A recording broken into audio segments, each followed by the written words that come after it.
Once upon a time, there was a lion who found himself in captivity. It was not just any captivity. He was thrown into a concentration camp, a place unlike any jungle he'd known before.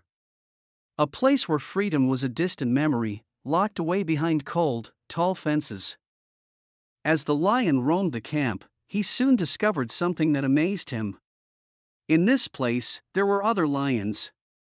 Some had been here for years, some all their lives, born into captivity, never knowing the wild. They had adapted to this strange new world, creating their own society, their own way of life within the fences. There were many groups, each with their own purpose. Some lions were socializers, always gathered in packs, sharing stories of a time they could barely remember. Others had formed a theatrical group, putting on shows for the camp. There was even a group focused on culture, preserving the traditions and history of when lions roamed free in the wild. Some lions became religious, gathering together to sing songs filled with longing for a future jungle, a place where there were no fences to bind them, a place of freedom. And then there were the literary lions, always writing, always thinking, lost in their ideas. And still others were revolutionary, they plotted against the guards, or plotted against each other, always searching for a way to escape the chains of captivity. But as the newcomer watched, he noticed one lion, always alone. This lion was different. He didn't belong to any group. He didn't socialize, nor did he participate in the religious chants or the revolutionary plans. He sat apart from the rest, his eyes deep in thought. One day, the lone lion spoke to the newcomer. "Join no group," he said. "These poor fools are busy with everything except what is essential." The newcomer, curious, asked, "And what do you think is essential?"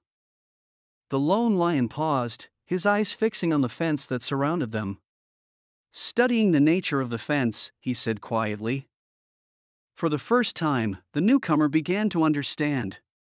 All the groups, all the activities, the debates, the revolutions, they were distractions, a way to escape the painful truth that they were all confined. They were fighting the wrong battle. They were so busy focusing on the things that didn't matter, that they missed the very thing that kept them in captivity, the fence.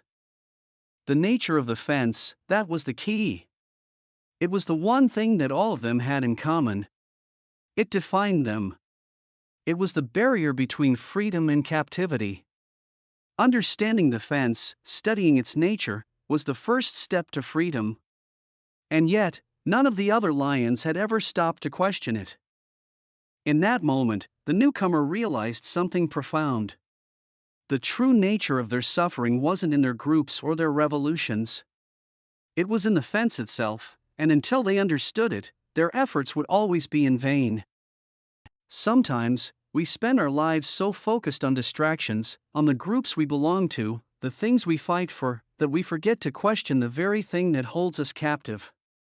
The first step to freedom is understanding what truly limits us. Thank you for joining me on this journey of understanding. Take a moment to reflect on your own fences. What holds you back?